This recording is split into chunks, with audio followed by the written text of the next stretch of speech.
Welcome to our meeting of how to coordinate Kayaking 101 outreach with other organizations.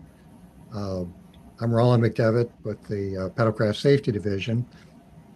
Tonight we have several guests that I think share really different perspectives on how we can work together to do the Kayaking 101 classes and similar programs. We have Andrea White, who's the Regional Activities Council Chair for the American Canoe Association. She's going to start us off with describing the Kayaking 101 program and kind of the status of that and how it's progressing nationally. We've got Robert Musco with us. He's our division chief for Districts Liaison, and he's going to help us understand when we have to speak directly with states, what the procedure there is and why that's important to follow that procedure. We have Scott Szczepaniak, who's the recreational boating safety specialist for District 7. He's a civilian employee of the Coast Guard and an incredible asset for the AUXPAD program. And It's going to bring kind of a gold side perspective. And Don Rice, are you here with us tonight? So I'm not sure Don's going to be here, but Don is our point person for 101 with the Kayaking 101 program. So those of you that are going to be involved in that this year are going to be working with Don. If you have a state involvement, you'll be working with Don also to make sure that we're monitoring everything and capturing good information nationally. So, Andrea, if you could start us off and just kind of give us an overview of what the program is and how we've been able to uh, collaborate in the past. Are you asking for permission to do a slideshow? Is that what we're doing? I am. Okay, so just don't do too much slideshow. Okay? I'm going to allow it, but I want to have lots of dialogue here. So, Absolutely. okay. Okay, so I know that many of you were at our presentation about this event at the national conference, but I didn't want to assume that every single person was there, and I thought I might give a little bit of information just to level set, so everybody's coming from the same understanding on the topic. So thank you for your indulgence, Roland, and I will try to keep the slides brief so that we can focus on the conversation. If I can get to, here we go. So that's me. You already know who I am. Let's start. If y'all could raise your little electronic hand if you are already an ACA certified instructor. And let's sort of get a look. I see Brad. I see Mark. I see Glenn. I know Scott is. I see Don. Don is. So I got my hand up here. Roland, yep. Yep. So we have a handful. We have several. Kelly, Guy, Michelle. Okay, now then, if you have already been involved in the delivery of one of these classes, the Kayaking 101 classes, then leave your little electronic hand up and take it down if you have not. So I see Scott helped us teach one of these classes. I know Don helped us teach one of these classes. I know Roland has been involved for 2 years. So we have a few. This thing. All right, so let's start by just understanding what are some of the thank you for indulging me with all of that. Let's start by understanding what are some of the differences in an ACA instructor putting a class together, which happens all the time, all year long. We highly encourage it, right? And having a formal National Safe Boating Week event that is in partnership with a state government. Does anybody have any thoughts? Would you like to raise your little electronic hand to share your thoughts on what some of those similarities and differences might be?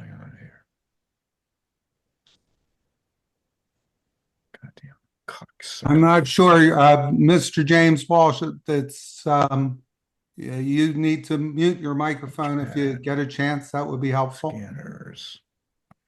Jesus I fucking got it. Christ. Here we go. There we go. Okay, so who could throw an idea out there for how these might be similar and how these might be different?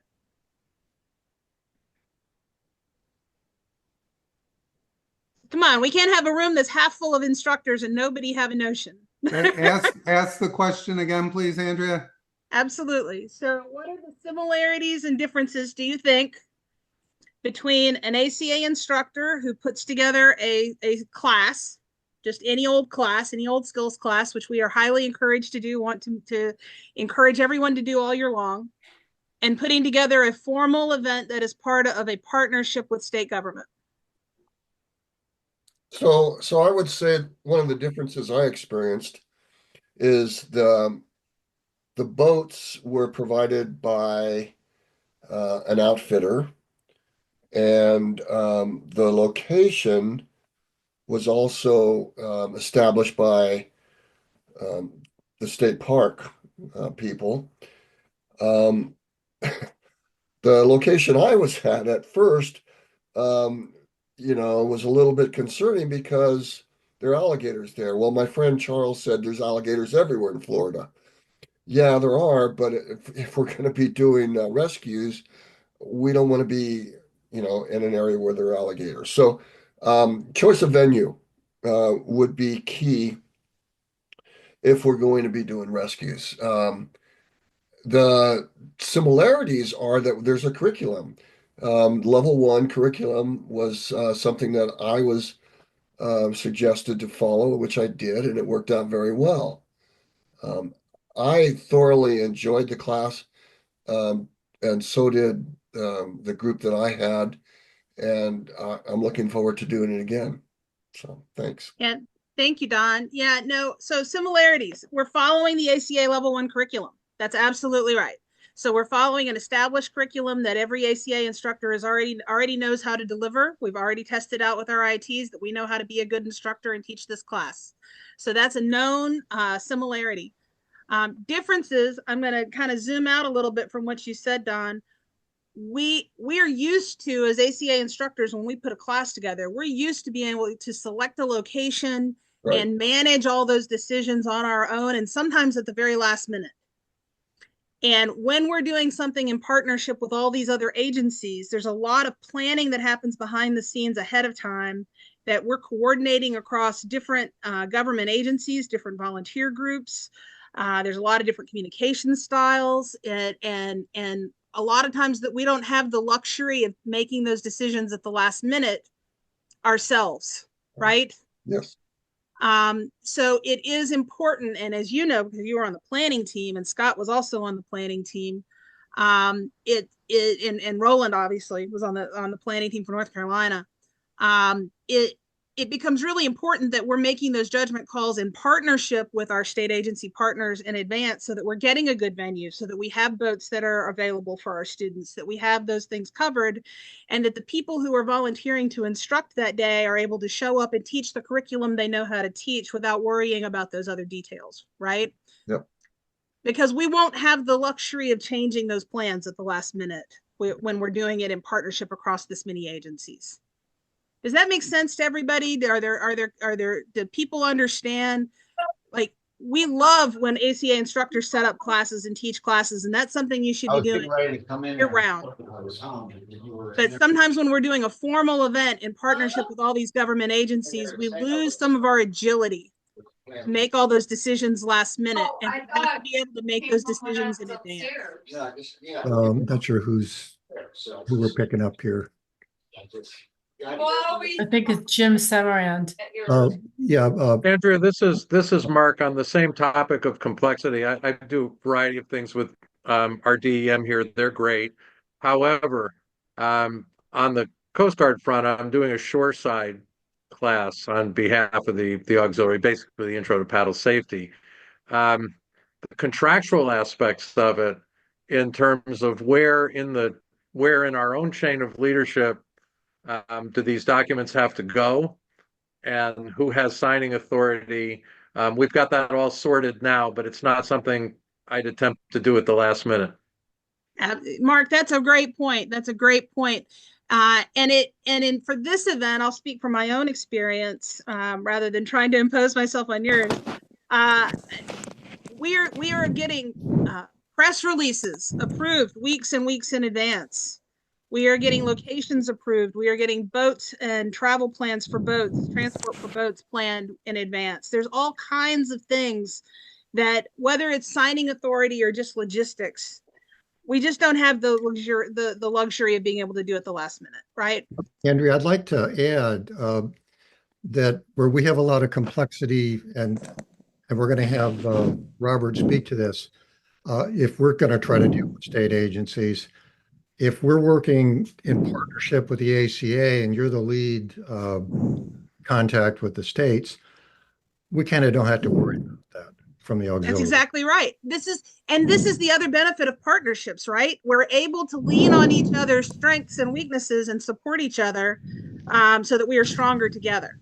So whereas you have a significant amount of procedures that are involved in the hierarchy of who is allowed to speak to a state agency at any level, much less at a level high enough to make a commitment for state parks across the region, right? The volunteers at the ACA, the other people working in partnership with you, maybe don't have as many restrictions and are able to go negotiate those details and just get it knocked out so that we can go deliver a class. Okay, so with that in mind, I'm going to present a little bit of information that I presented at the national conference. We'll go through it pretty quickly. It's mostly just to make sure we're all at the same place and understanding what we're talking about. And then we'll go into talking about 2025. So the opportunity, we know, across all recreational boating, across, whether it's sea-doos, bass boats, pontoons, all different kinds of boating, the fatalities declined this year. That's what data shows. Paddle sports is the exception. Paddle sports is still increasing, and paddle sports now represents almost 1 in 3 recreational boating fatalities. And that is particularly concerning because the majority of paddle sports vessels are human powered. These are highly preventable accidents, right? And what we're finding from the Coast Guard research, and Scott helped us certainly among many people at the Coast Guard to get to this understanding, is that it's the beginners, it's people that have less than 100 hours experience, and in particular, less than 10 hours experience. It's issues like wearing life jackets. It's largely accidents that are happening on what we might consider quote unquote easy water, whether that's flat water, whether that's a class 1 river, whether that's sheltered conditions, things where we would not consider the hazards to be fatal just at the blink of an eye, right at first glance. Our target audience are these entry-level venues, new paddlers with less than 100 hours experience, and especially things like people that are in groups like recreational kayakers, kayak anglers, and inflatables. We're looking to be able to make simple interventions, life jackets, cold water preventions. If they capsize, can they re-enter the boat? Are they able to identify the hazards? Can they do an accurate risk assessment on this entry-level venue? Are they doing what-if planning, right? And we know that that puts right in our target recreational kayakers, kayak anglers, and paddlers on lakes and class 1 rivers who are inexperienced or may take the quote-unquote easy water for granted. They don't understand the hazards. Okay, with that in mind, just a quick recap. In October of 2022, the ACA created a new volunteer arm of the organization. For those of you who've been involved with the ACA for a long time, you're probably familiar with our SEIC Instruction Council. You may be familiar with our Competition Council, which helps to coach athletes to the Olympics and such. Now we also have the Regional Activity Council. It is a volunteer-led council with elected leaders that represents the grassroots membership, and it's really designed to focus on state and local paddling communities, recreational paddlers, paddling clubs, and other grassroots members, right? I think what you will quickly see is that that mission for the Regional Activity Council has a lot of overlap with the U.S. Coast Guard Auxiliary. It's how can we affect grassroots entry-level boaters to change that trajectory of fatalities? How do we work as connectors within our communities to bring all these resources to bear, to share their love of the sport, and to encourage a robust paddle sports community, right? So now we're going to shift into talking about the Kayaking 101 partnership. 2023 was our second year of the event. In the first year of the event, we did 13 locations in one state in partnership with Tennessee State Parks. In our second year of the event, we did 24 simultaneous classes across 2 states in partnerships with the 4 state agencies in Tennessee and North Carolina. Okay, so we had both Tennessee Wildlife Resources Agency and Tennessee State Parks. In North Carolina, we had North Carolina State Parks and North Carolina Wildlife Resources Commission. And as a result of that effort, with 24 simultaneous classes in one day, we were awarded the National State Boating Council's Community Impact Award. That's high honors for an entirely volunteer-led event, right? In 2024, we practically doubled that. We did 43 simultaneous classes the Saturday before Memorial Day weekend. In 7 states. Now, obviously, our year 1 states had fewer locations, right? That's just part of a rollout plan. That makes sense.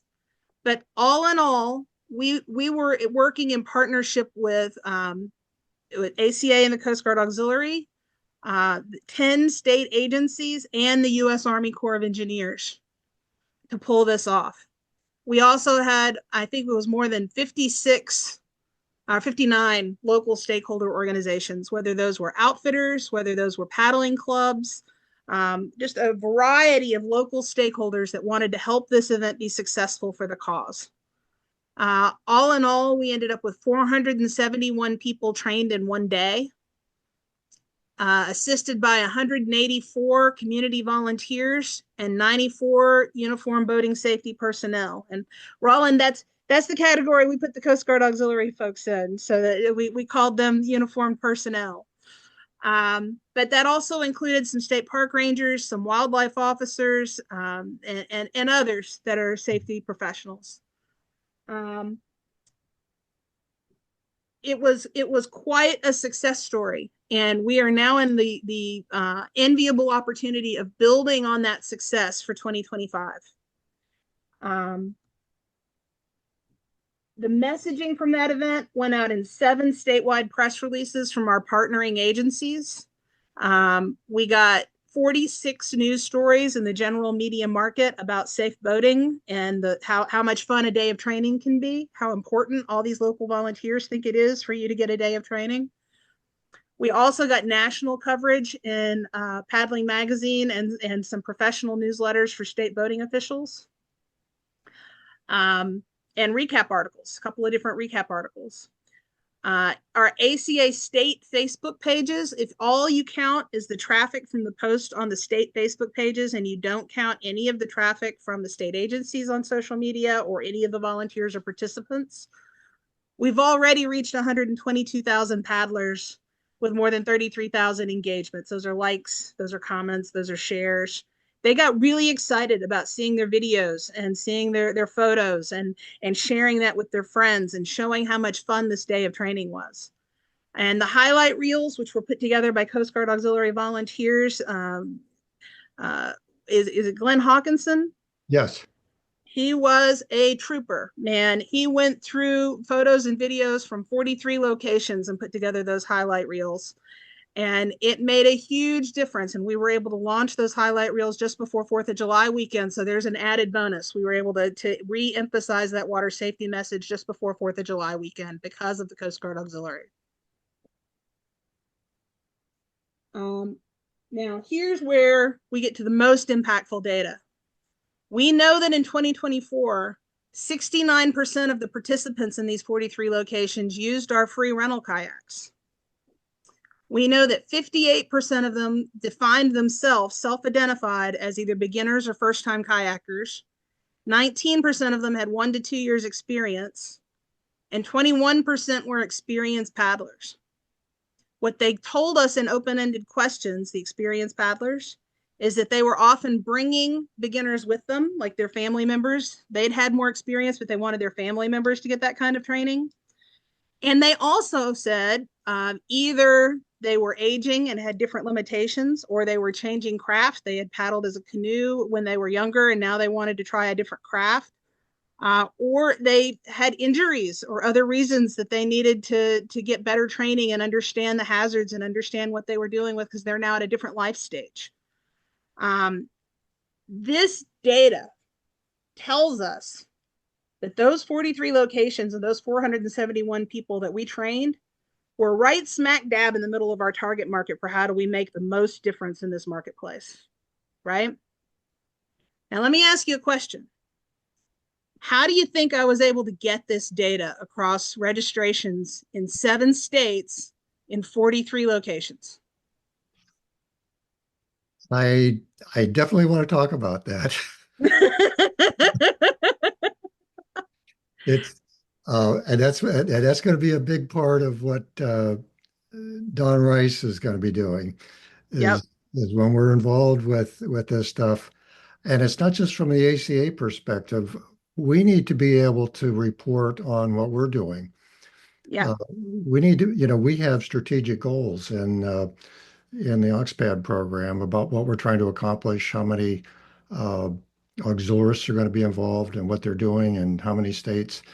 And so it's going to be important for us to be able to collect this in a uniform way and be able to add it up. And I think, Don, you can agree with me that we put some significant effort into it this year, just trying to get our baseline numbers together for 2024.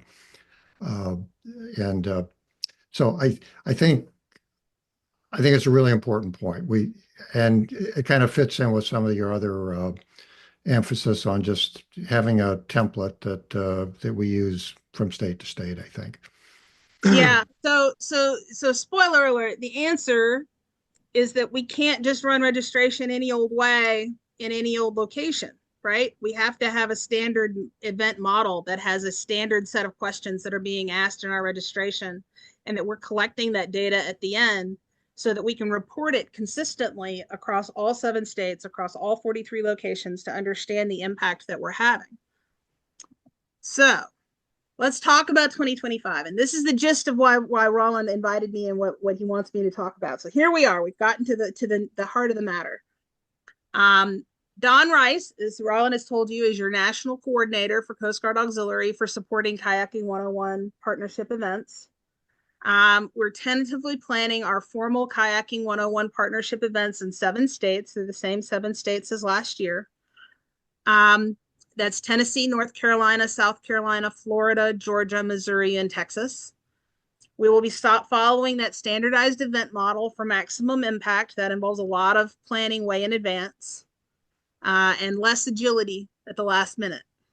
And the bar is high at this stage to add a new state to the formal event model. That doesn't mean it can't happen, but the bar is high. We've got to be able to check an awful lot of boxes to be comfortable doing that at this stage in the planning. That standard event model allows us to do scalability with an all volunteer-led event, to scale it up. It allows us to measure the impact, and it allows us to transfer those successes to new locations and to new states. For example, when we work with state parks as one public lands partner for that state, we're able to secure multiple locations and, in some cases, equipment, logistics, PR, media, swag in one fell swoop for all of the locations in that state. We're not trying to go get permits for every single location in that state. We're getting them all in one phone call for all of the locations in that state. And likewise, we're solving problems with boats. We're solving problems with the press release. And the approvals for that. We're solving problems for swag. We're doing all of that with one point of contact that affects all of the locations in that state. When we start trying to go beyond that one public lands partner, it's not that it can't be done, but it adds variables and it adds workload for your volunteers. We also set up a common registration and insurance solution for the whole state so that all of those things are solved in one fell swoop. They have standard data reporting, they have simplified reporting, and we have those scalable operations from state to state. By creating a standard time for the event, we have for the last several years had a standard time for the event that it is always being held at 10 a.m. to 4 p.m. local time. By doing it that way, it becomes a very easy message to relate in a press release with a reporter or with a legislator. And this gives us the opportunity to reach out to state legislators to invite them to come to the event and to have more impact in upcoming public policy issues. That media relations and legislative outreach is significantly improved when we have standard times for the event. And by doing all these standard models, standard measurements, standard metrics, standard logistics, we can take the positive experience in one state and package that to help another state secure rapid buy-in, to understand how they could plug into this. So that's, one time a year, we go to the effort to put this standard event template in place, which is very labor intensive. And we do it specifically, and I know Roland will talk about this part, because in the course of doing this event for National Safe Boating Week, we get so many relationships with these partner organizations, and we get so much media visibility, and we get so much interaction with our students and our potential students that we're able to parlay that into other programming for the rest of the year that doesn't have to meet this level of stipulation and logistical planning, right? So we invest in this event as a one-time per year investment of our time to get all of these different layers of bureaucracy working together for the purpose of being able to stack the deck for programming for the rest of the year, where we have more agility. Andrea, could I interject a couple of comments about kind of the benefits that I see? And I'd like to also get Robert's input on some of this stuff. First of all, I think it's just, as your numbers show, there's great impact just in terms of the audience and the involvement of auxiliarists. But from personal experience, what I really did not anticipate was just the benefit that we get in terms of connections in the community. So locally, we've really cemented our relationship with Kitty Hawk Kites, which provided the kayaks. We've got great relationship with the state park that we hadn't been working with prior, and we met people that we didn't know were interested in kayaking. They've got there's a lot of connections there that really came out of this. We also have recruited auxiliarists who signed up for Kayaking 101 in the last 2 years. And actually, I've got 2 of those people coming to Spring AUXPAD training down in Charleston. And they really came in through this program. So I think there's a lot of synergy here, and it really has tremendous benefit. As Andrea's pointing out, there's going to be a lot of states where we're not going to be able to do it in partnership with the ACA. And that's the next slide. So I have kept those in mind. Okay. So I think, and as you've pointed out, Andrea, it's as ACA instructors, those of us who are instructors certainly can go out and teach. Not as auxiliarists, because that's not part of our AUXPAD mandate. We can't teach under orders on the water, but there's a lot of things we can do on shore. We could teach classes as ATA instructors, and we might want to be doing things with state parks and other agencies.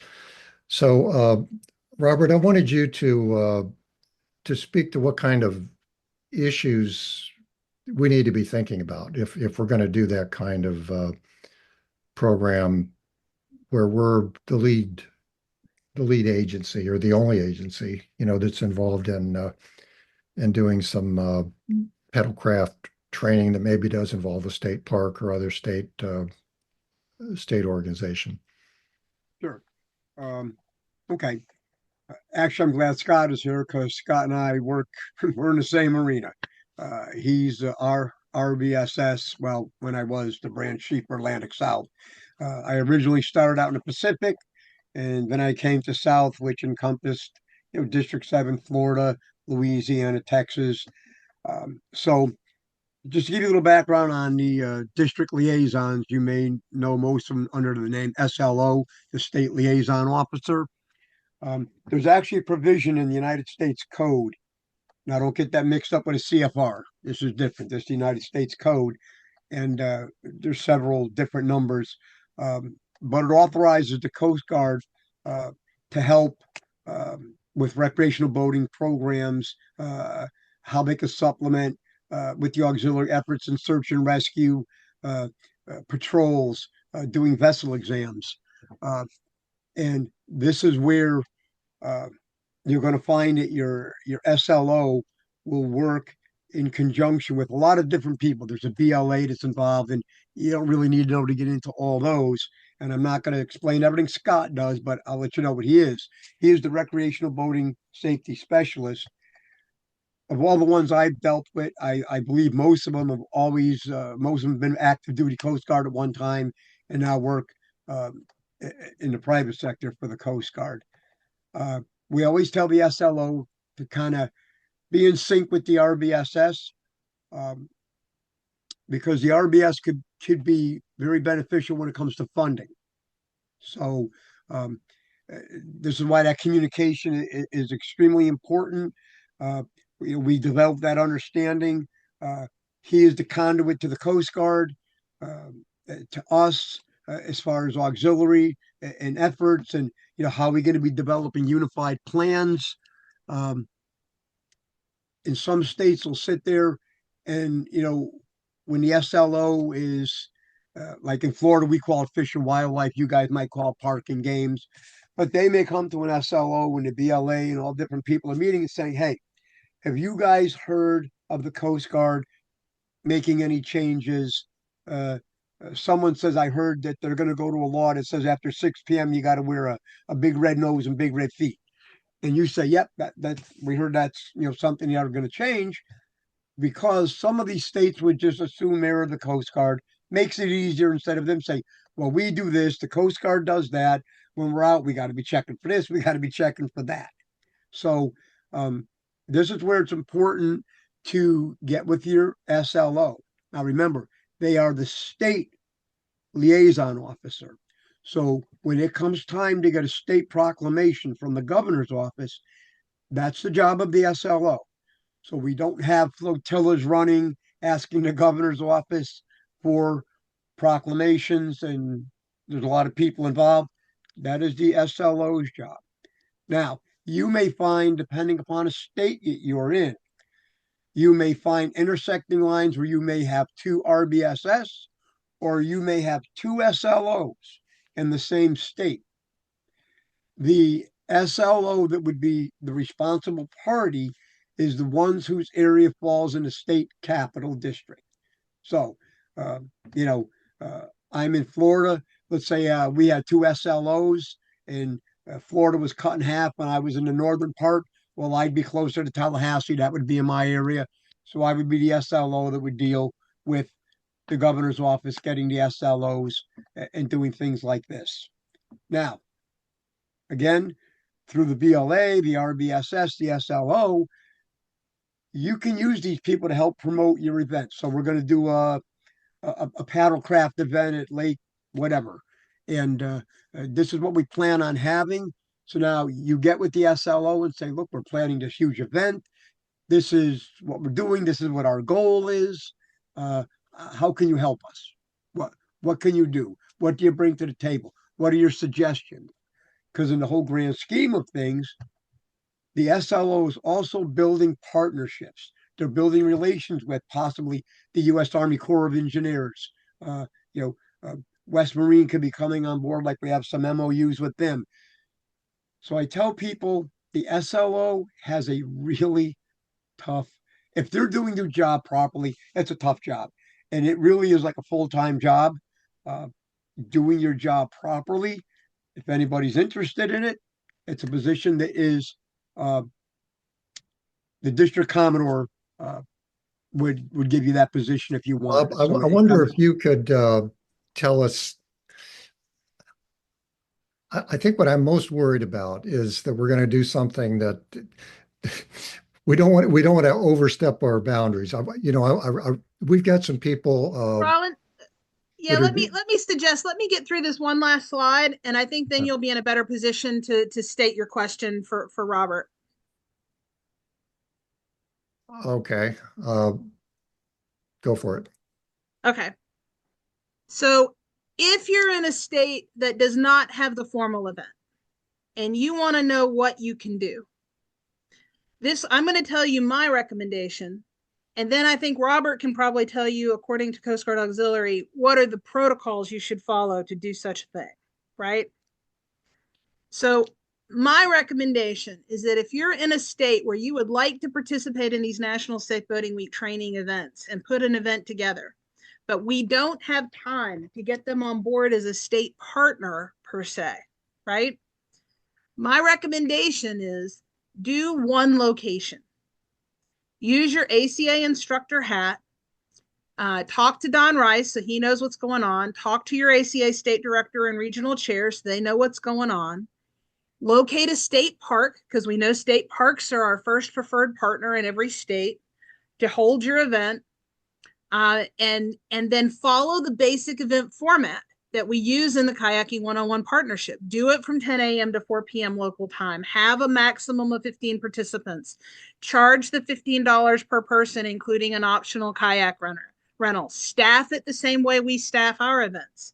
Have a lead instructor with 2 assisting instructors, 1 all-purpose utility problem solver volunteer, and 1 media volunteer who's taking photos and videos, the same exact way we staff the Kayaking 101 partnership events. And then follow the ACA Level 1 Kayak Skills Course curriculum, right? Even though you're organizing under your ACA instructor hat a one-off event, hold yourself accountable to the same way that we would structure the larger version of the event. Because what that does is that gives us a foot in the door. And we can take your success metrics and we can go to those state partners next fall very quickly, very soon thereafter. And we can try to get them on board to be a formal partner for 2026. And we can say they already know how to run the event according to the standard event model. They already have had success at 1 park. Let's try 3 parks in 2026, or let's try 5 parks in 2026. And it becomes a very easy transition from the one location to a formal partnership partner state for the next year, right? So if I had to give any advice as to what to do in the other 43 states, if you would like to get started on this path, it would be do 1 location, but hold yourself accountable to the event model and build your success so we can try to get your state agencies on board for the following year. Okay, so I'm done. That's a great setup, Andrea. Thank you. We've got about 20 minutes left. And what I'd like to do, I guess, is frame the question for Robert. If we're trying to do that, and I want to go to a state park and do everything in 1 location as if it were a Kayaking 101 event, what do we need to do to make sure that we don't step on the wrong toes, I guess? I think the answer is we need to talk to the SLO for that state and tell them, like, if we have contacts, here's who our contacts are, but we're not charging ahead. Here's what we want to try to do, and we want to we want to see how we can collaborate together to, Okay, to so approach the state park. what I would suggest to everybody who's involved in this, if you get a chance, go to the Outreach Directorate for RBS and take a look at the state liaison guide. You'll get a lot of answers right in that guide that will tell you on certain things. And Scott, jump in anytime. And it's not that I'm going to cut you short, because I'm going to let Scott probably not have to cover the same things that I'm going to. I'm not going to step on his toes. I also have a PA1. So I'm going to tell you when you're doing an event, I'm going to talk to you from the division chief side and from a PA1 side. Get together with not only the SLO, but the BLA gets involved in this. And they are the ones that can help promote also when it comes to public education, events. Sometimes the BLA will come to the SLO and say, hey, I need pamphlets on this, and that. I need pamphlets on Paddlecraft. So the SLO will make sure they get those things. If you're going to a state park, obviously, whatever you call your thing that handles a state park in your state, you're obviously going to have something set up with them. They're going to give you permission to do it. Now, when we are representing this, we have to be careful from the side. If you don't have an MOU, we do have an MOU with West Marine, but let's say we didn't. You could not go there saying, hey, whatever it's going to be, Coast Guard District 3 is holding a kayaking 101 event at the state park, and we're proud to have West Marine on, and they're going to be there. You can't do that. So I would say, so right off the bat, if we're teaching on the water, it's not a Coast Guard event, I would say. Okay. We might want to have some teaching on the water where we've got some people on shore that are Coast Guard and they're handing out pamphlets and doing vessel exams. Right. So we have to remember those of us on the water. Those of us on the water are not going to be wearing Coast Guard uniforms and so you guys are kind of in a realm all of your own there. So when you go to the state park, you're not really going there as the Coast Guard Auxiliary. You'll be going there as the American Canoe Association, correct? Is that what I'm understanding?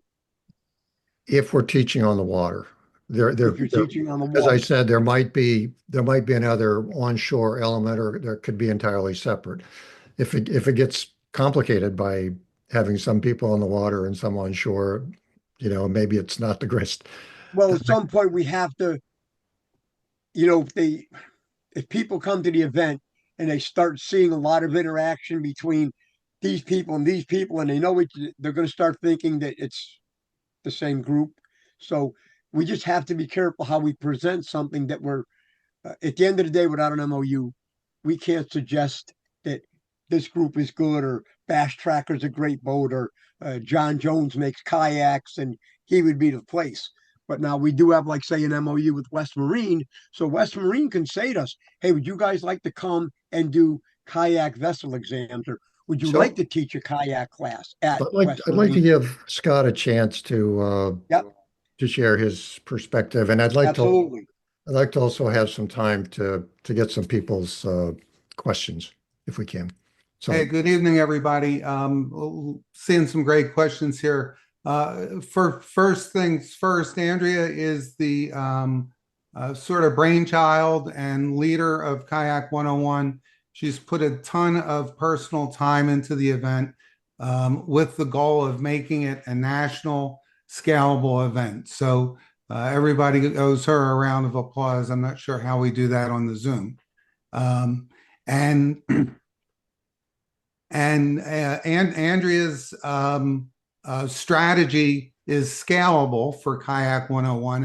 And I want to reiterate that Kayak 101 is not a Coast Guard auxiliary initiative. It's not a Coast Guard auxiliary program. It's a partnership initiative bringing together American Canoe Association, the state boating agencies, the state parks, auxiliary, and other partners. So just remember that.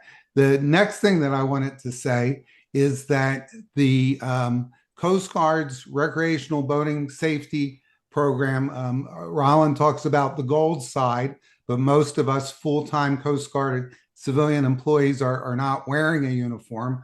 Most all of us used to wear a uniform. The Office of Boating, the Office of Auxiliary and Boating Safety in Coast Guard headquarters, senior leadership, Captain Szczepaniak, and the Office of Boating Safety Director, Vern Gifford, are very supportive of Kayak 101 and very supportive of the Coast Guard's auxiliary involvement in Kayak 101.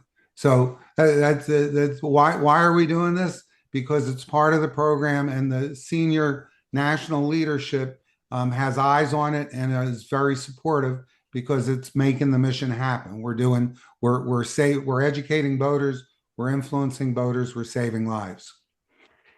The Coast Guard district commander in each district has a formal memorandum of agreement with each state.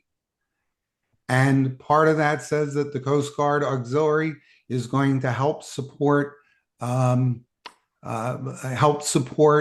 state boating agency's recreational boating safety mission and efforts. So this is lined up with an admiral's signature, again, in each state, by the cognizant district commander that we're the auxiliary and other partners are working together to implement the national boating safety program. The state liaison officer, I've seen some questions in the chat, is a Coast Guard auxiliarist appointed by the district commodore for each state. There's only one state liaison officer in each state, and that's a Coast Guard auxiliarist. There in each district, there's one of me, a recreational boating safety specialist, a recreational boating program specialist, and we represent the district commander with the state agency that's the boating agency and their senior official, the boating law administrator. So I would say that if you're engaging with the state, you should be talking to your state liaison officer, again, the auxiliarist, and you and they should be talking to the recreational boating safety specialist because we've got, again, formal agreements with each state. We administer grant money, about $1 million in most states, $10 million in Florida. So it's not just a feel-good thing. There's a lot of money changing hands. There's formal contracts between the Coast Guard and the state via MOAs. And so again, you're looking out for you're connecting with your state liaison officer, and you should be connecting with them and the district recreational boating safety specialist to make them aware of your plans to work with the state. Roland, does that answer some of the questions I think that need a clarification? Yeah, I think it's a little bit helter-skelter here. I know that, we've got a lot that we're trying to cover in an hour, but I think it demonstrates just how important it is to be talking to each other. And I think, the SLO, recreational boating safety specialist, and, as I said earlier, you've been just a tremendous resource in terms of being able to connect us to people as well as other things. So I guess what I want to be sure is that, when people come up with ideas about educating the public on paddlecraft safety, and it might involve getting on the water, I don't want to just scare everybody off to say that there's just so much bureaucracy that you can't get anything done. But I also don't want to say just go out and do it and ask for forgiveness. I think, call us up, talk with Scott. Let's talk to your SLO. Let's figure out what the issues are. But I think we're really starting to do some very powerful stuff, with people learning the skills, and we're getting quite a number of teachers or instructors, ACA instructors that are in the program. And we're getting some really good initiative, I think, by you paddlecraft coordinators out there. So I think I want to be positive about when you come forward with those ideas. I want to find ways to make it happen. I guess that's kind of the message that I'm trying to communicate here. And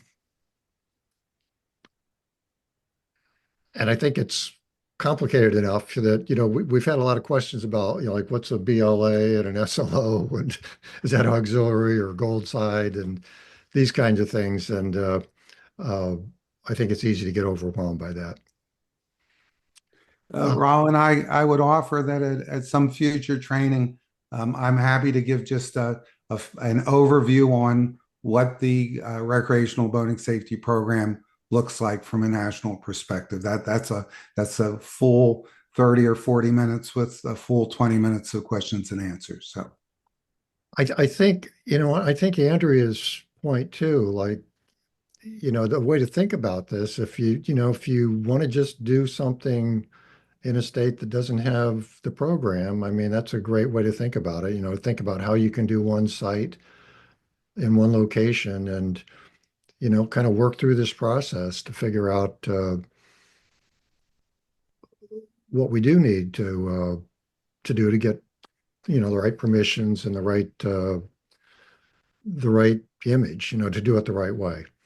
So I think it's really important for us that are those of us who are instructors to be out there instructing and building on that knowledge that we've gained through our work with the ACA. Andrea, do you have any additional thoughts that you'd like to share at this point? I would just say I recognize and want to acknowledge out loud that the work that you all as ACA instructors who are also Coast Guard auxiliary leaders have to do to make sure you're wearing the right hat in the right time and following the right protocols gets complicated. No. And I would encourage you to be building relationships with your local paddling clubs and the other people in the area that are doing on-water instruction. Because if you build those relationships, you create opportunities for you to show up in a clear-cut auxiliary role at an existing training that doesn't put you in between a rock and a hard place on these protocols. So I would just encourage you to be building those relationships. And I also think it's important for us to recognize that as ACA instructors, we have all the abilities to do what any other ACA instructor can do. That's right. And that we should be exercising that muscle. I think we've got quite a few people that have been trained as instructors and they haven't done any teaching yet. So I'd like to see those folks, paying that forward to the novice paddlers. Well, and the other thing, in response to some of the questions in the chat, what I will say, right now, from the ACA Regional Activity Council, we don't have an organized July 4th strategy in play. But that's no reason that you couldn't reach out as an instructor in your state to your state director to try to do a July 4th weekend event. And your state director would probably welcome that opportunity to partner with you and brainstorm and think about what to do. Additionally, I love the idea of having some of the Coast Guard auxiliarists that would like to bring this event to their state volunteering at some of the existing events. We are desperately working to fill those volunteer slots. And the way that it works, we need one lead instructor and 2 assisting instructors at every location. We need another safety boater, utility problem solving volunteer. We need a photo media volunteer who's taking photos and videos for that location.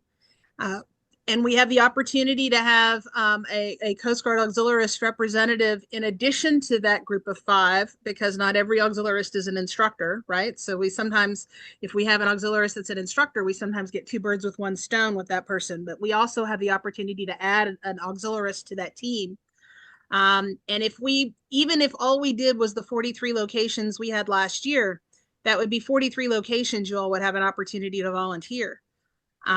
So I love the idea of having you guys help us out at our existing locations and then help us expand it to your state next year. And Don will have all of those details as we get further into the planning. We got a little delayed this year because of some intricacies and things happening in the protocols at ACA.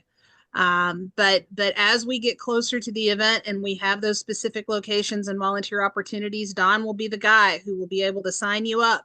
So everybody just know it always happens the Saturday before Memorial Day weekend. This year, that's May 17th. You can save the date on your calendar right now. You already know the 7 states that we are targeting. So that's Tennessee, North Carolina, South Carolina, Florida, Georgia, Missouri, and Texas. And just stay in touch with Don and he'll give you the opportunity to sign up for one of those slots and fill a much needed role. Yeah, and we don't always have to be. I think if we're in a state that's not doing that, and maybe it's too complicated to set up something that's a Coast Guard activity, I think it'd be good to go off and get involved with our paddle clubs and other talk to the state director, figure out what we can do from the ACA side. I think it's a partnership that. It's got a lot of possibilities, I think.